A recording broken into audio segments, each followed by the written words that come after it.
ఇక్కడ ఉన్నాడు.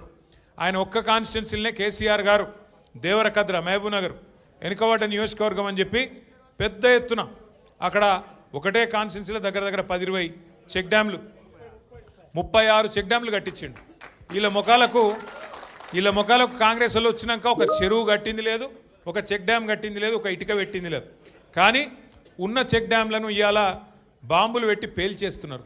ఎందుకంటే కాంగ్రెస్ వాళ్ళకు ఇసుక తోడుకొని కష్టమవుతుందంట, ఇసుక తోడుకొని దొంగతనంగా అమ్ముకునేందుకు కష్టమవుతుందంట. నీళ్ళు ఆగితే ఇసుక తీయరాదు కదా, అందుకే నీళ్ళు ఆగకుండా చేసి చెక్ డ్యాములు పేల్చేసి ఇసుక తవ్వుకొని దొంగతనంగా అమ్ముకొని మరి ఢిల్లీకి కప్పం కట్టాలి కదా, ఆ పని చేస్తున్నారు. అందుకే మేము అంటున్నాం, ఎగవేతలు, కూల్చివేతలు, పేల్చివేతలు తప్ప ఈ 2 ఏళ్లలో సాధించిందేం లేదు. ఇక ఎగవేతల గురించి అయితే నేను చెప్పాల్సిన అవసరం లేదు.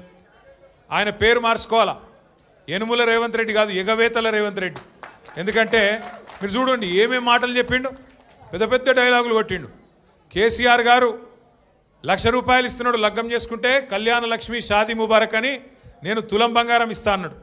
సోనియా గాంధీ మీద ఒట్టన్నాడు, అట్లా ఆడపిల్లలకు నెలకు 2,500 ఇస్తా అన్నాడు. ప్రియాంక గాంధీ మీద ఒట్టన్నాడు.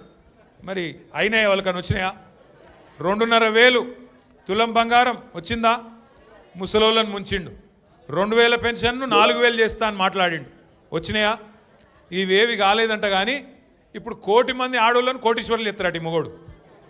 ఏది ఒక్కరినిద్దరిని కాదు, తెలంగాణలో ఉన్న 2 కోట్ల మంది ఆడపిల్లలు ఉంటే అందులో 1 కోటి మందిని కోటీశ్వర్లు చేసేదాకా ఇడిచిపెట్టాడట. ఎట్లుంది ఇదంటే అదేమంటారు చూడు, కూట్లే రాయి తీయలేనాడు ఎట్లా రాయి దిగిస్తాను బయలుదేరినట. నెలకు 2,500 ఈయనకి ముఖం లేదు, కానీ నేను మొత్తం 1 కోటి మంది ఆడపిల్లల్ని కోటీశ్వర్లను చేస్తా అంటుండు. 1 కోటి మందిని కోటీశ్వర్లు చేయాలంటే నాకు కొద్దిగా లెక్కలు చక్కగా రావు. 1 కోటి మందిని కోటీశ్వర్లు చేయాలంటే ఎన్ని కోట్లు కావాలి తల్లి? 1 కోటి కావాలి. మరి మన బడ్జెట్ ఎంత? 3 లక్షల కోట్లు. ఎన్ని రోజులు కావాలి మరి? మీరు నేను బతుకుంటామా 1 కోటి మంది కోటీశ్వర్లు కావాలంటే? గింత లంగ మాటలు, గింత దొంగ మాటలు, పెద్ద పెద్ద గొంతేసుకొని వరుతున్నాడు. నిన్న మొన్న మీరు చూసారు. నాకు నిజంగా ఒకటి అర్థం కావట్లేదు. ఇప్పుడు ఎవరన్నా నువ్వు ఎక్కడికి వెళ్ళి వచ్చినావు, అసలు నువ్వు ఎక్కడికి వెళ్ళి మొదలైంది నీ ప్రయాణం? రోడ్ల మీద అయినా పెయింటింగ్లు వేసుకుంటుండే పాపం రేవంత్ రెడ్డి గారు. మంచిదే, తప్పేం లేదు. చిన్న స్థాయికి వెళ్ళి పెద్ద స్థాయికి ఎవరైనా రావాల జీవితంలో, తప్పులేదు. కానీ మంచి పనులు చేసి రావాలి. లంగ పనులు చేసి, దొంగ పనులు చేసి, బ్యాగులు మోసి, సంచులు మోసి, దొరికిపోయి జైలుకు పోయి మళ్ళీ అదేదో పెద్ద గొప్ప విషయం అన్నట్టు మళ్ళీ దానికి పోజులు కొట్టుకుంటా.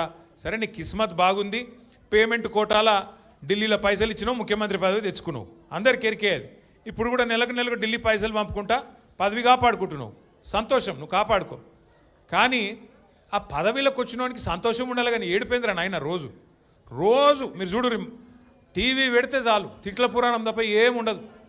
మీరు గట్టిగా అడిగినారు అనుకో, ఏమాయిరా బై 2,500 ఏడు ఉన్నాయని చెప్పి మీరు అడిగినాక ఆడపిల్లలు పోయి మీ గుడ్లు వీకి గోటీలు ఆడుతా అంటాడు. వీడెక్కడ ముఖ్యమంత్రి? ముసలోళ్ళు పోయి ఏమాయిరా బై మరి 2,000 పెన్షన్ 4,000 చెప్తాను, 100 రోజులు అంటే నరికితివి ఏడవన్నావు తమ్మి అంటే నీ పేగులు తీసి మెడలు వేసుకుంటా అంటాడు. అట్లాగే మన విద్యార్థులు పోయి ఏమాయా మరి 2 లక్షల ఉద్యోగాలు అన్నావు, ఏం సంగతి అంటే నీ లాగుల తొండలు ఇడిచి పెడతా. వీడేం ముఖ్యమంత్రి, వీందేం భాష, నాకు అర్థమే కాదు. అరే 2 ఏళ్ళకి వెళ్ళి ఏం చేసినవారు అయ్యాను అంటే లాగుల తొండలు ఇడుస్తా, మెడల బేగులేసుకుంటా, గుడ్లు వీకి గోటీలాడతా, నీ అమ్మ నీ అయ్యా గీదా భాష. మాకు రాదా భాష? మాట్లాడమంటావా? హైదరాబాద్లో పెరిగినోని నేను. మాట్లాడమంటే ఉర్దూలా, హిందీలా, తెలుగులా, ఇంగ్లీష్లా పొల్లు తిట్టే తెలివి నాకు కూడా ఉంది. మాకు కూడా వస్తుంది భాష. హైదరాబాద్ గల్లీలలో పెరిగిన నేను.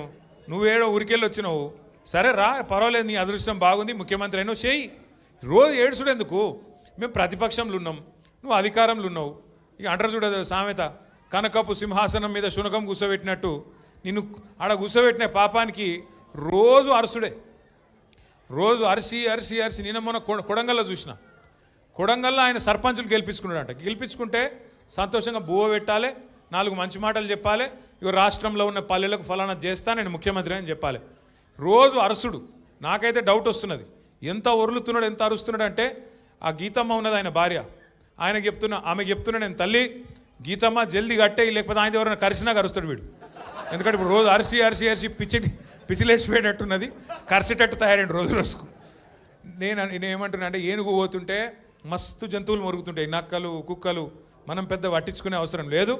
మనం ఒకటే, కేసీఆర్ లాంటి ఏనుగు ఆయన ఎంత స్థాయి మనుషులు నేను మీకు చెప్పాల్సిన అవసరం లేదు. ఇలా ఆయన తిడుతా ఉన్నాడు తెల్లారలేస్తే. ఒకరోజు ఆయన చచ్చిపోవాలని కోరుకుంటాడు, ఇంకో రోజు ఆయన కాలు ఇరిగింది అంటాడు, ఇంకో రోజు ఇంకేదో అంటాడు. అరే అయ్యా నువ్వు ముఖ్యమంత్రివి, చెయ్యి, నువ్వు శపథాలు చేస్తున్నావు కదా, కేసీఆర్ను మళ్ళీ లేకుండా చేస్తా, మళ్ళీ రాకుండా చేస్తా అంటున్నావు కదా. నిజంగా నీకు నిజంగానే నీకు సత్తా ఉంటే, నిజంగా నీకు అంత టాలెంట్ ఉంటే చెయ్యి శపథం. 1 కోటి మంది ఆడపిల్లలకు రేపటి నుంచే నెలకు 2,500 రూపాయలు ఇస్తాను, జనవరి 1 నుంచి శపథం చేయి. నేను